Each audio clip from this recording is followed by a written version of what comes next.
Hey guys, Brett Buckles here again at Camp Hero Fitness. We're going to be going over a chest workout here with Tijerina. Adam is a men's physique competitor. A year ago, he won, or maybe just over a year ago, he won the Heart of Texas men's physique. And right now he's training, getting back competition shape soon. This is an off-season video. What we're going to be showing you here is a little bit, basically some techniques. I won't call them secrets, but basically some techniques in how to really push failure.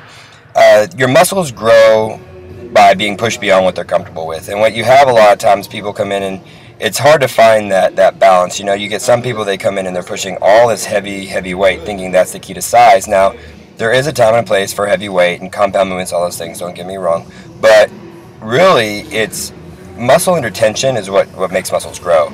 And the longer they're under tension, and then being forced to be under tension for longer than they're comfortable with, that's what makes your body require more muscle energy. It's just kind of simple. Whereas your nervous system, for example, when you're pressing, you can generate a lot of energy, basically just neurological energy through the nervous system to power up a lot of weight. It's why someone like, I don't know the numbers exactly, but you take like a Bruce Lee, weighs 140 pounds probably, and then he's benching 300 pounds, or at least that's what I've heard, but we all know people who can do that. So strength and size and muscularity don't always go hand in hand. In fact, they really don't. If you can even look this up, when it comes to the way your chromosomes and the way your genes work, they're not really the same. So it's important to lift heavy, but your body really doesn't know what heavy is, right? And what that means is that right now, Adam, as you can see, he's failing, right? We did a strip set. We started off, I think it was like, it's like 285 or something like that. We're going down here, right? Now, his body is at like complete failure, just about, almost. But this is how we're going to push it beyond the failure. This is something I like to do with my clients. Now, I'm pressing down, just enough pressure, just enough. I'm feeling his pressure, and I'm meeting it. I'm not jerking it. I'm not pushing too hard. Just enough to where I'm increasing that negative. Now, I'm making him push up, and I'm still resisting. His body is in a constant state of tension right now that there's no way with weights you can provide by yourself, and at the same time, just assisted reps or just a strip set alone doesn't provide this kind of tension. He will be completely shot when this is over, because we have basically destroyed the pressing strength, destroyed the negative strength, we're even destroying his static strength. Those are the three strengths you really have, and we're basically getting rid of all of them. And I promise you, when your static strength and your negative strength shot, you're done. And so this way, you really do need a spotter for this, and you got to make sure you have a smart spotter.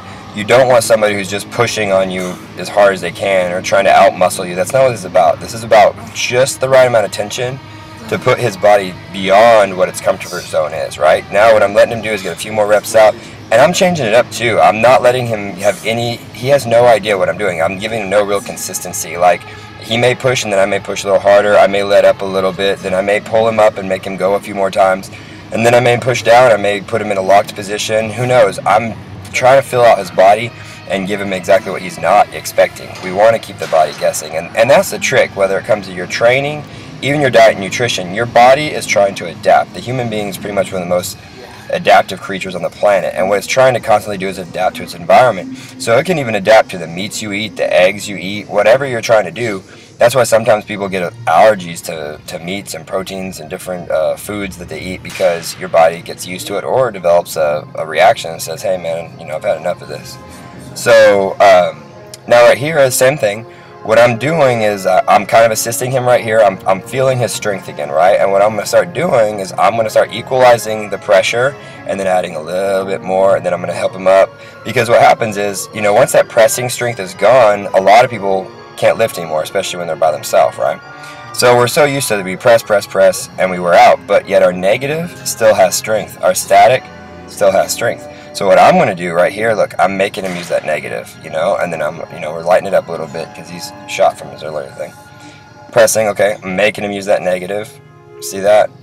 His focus is all get out. He's trying to, at least, and it doesn't take me a whole bunch of pressure, But what I'm trying to do here, I am literally wearing out all these different muscle fibers that he just pretty much never uses, right?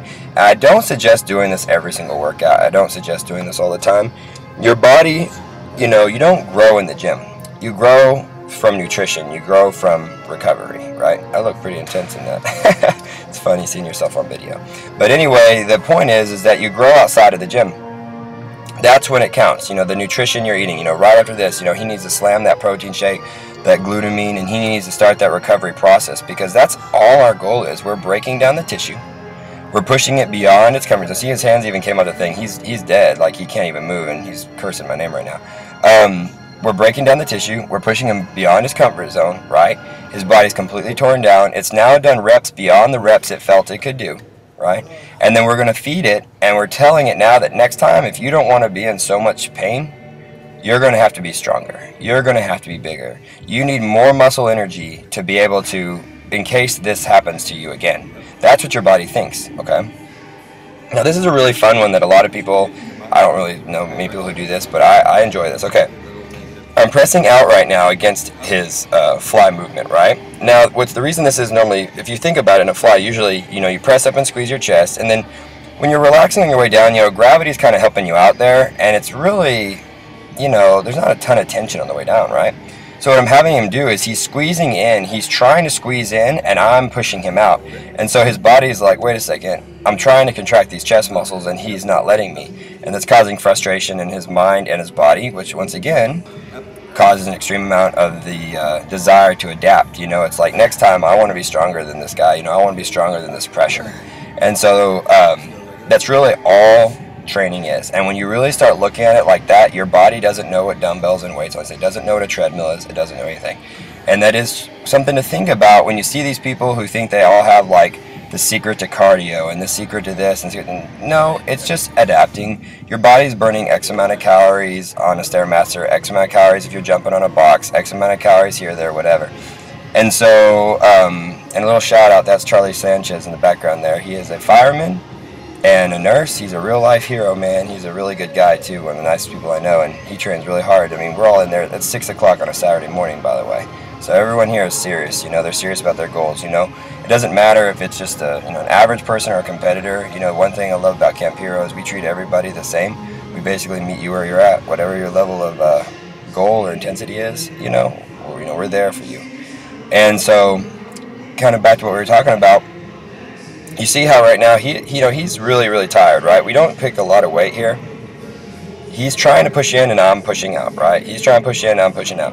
And what's happened is this is a completely different feeling you'll ever get with training. Most people have never even felt this. Even experienced bodybuilders and stuff have never felt this kind of pressure. I did this with actually Stephen Mass the other day. A lot of you guys might know him. We did a video with him, and you know, his chest, he said, was a shot. You know, the inner part, everything is all just shot in areas you're just not used to doing. And the most important part is, though, is like I said, is going back to what I was saying, it's just, you don't want to do this all the time. You know, a lot of people think that you're supposed to just tear the muscles down, destroy them every single workout. You know, some people, maybe that works. You know, for some of you guys, you have a tremendous amount of recovery ability. I know people like, obviously, Arnold Schwarzenegger and Ronnie Coleman. Some people's bodies adapt to be able to recover a lot faster and better. That's great. But I suggest we'll just use the average person here, it's really important that nutrition needs to come first. You almost want to think more about gearing your workouts around your recovery time than you do your training time. It's all about recovery. You know, you grow when you sleep, you lose your body fat when you sleep, you build your muscle when you sleep, okay? So what we're doing is, it's very simple. You know, we're putting his body out of its comfort zone, we're gonna feed it right, we're gonna rest it right, and it's gonna grow, right? And that's it. And what we do is we pick his areas. You know, his chest has always been a lagging part, so we're really trying to, you know, push it beyond what it's used to. We're really trying to stimulate some growth in him. So that's why we're putting this extra attention on his chest. And see, now in these push-ups, you know, what I used to do, and this really helps people increase their push-ups, have them go to failure, then do 5 extra on your knees the first set. Then the next set, go to failure, and then do 10 extra on your knees, right? And then your third set, go to failure, right? And then do 15 extra on your knees. That in itself will increase your push-ups a lot because it's pushing you past your comfort zone. But with Adam here, I'm also increasing his tension by putting my pressure on his back, by giving him some assisted sets. So this is basically a workout that's just absolutely beyond failure. I suggest, you know, try it, you know, from time to time to shock those muscles into growth. And I really hope these videos are helping you guys out, and look forward to doing it soon.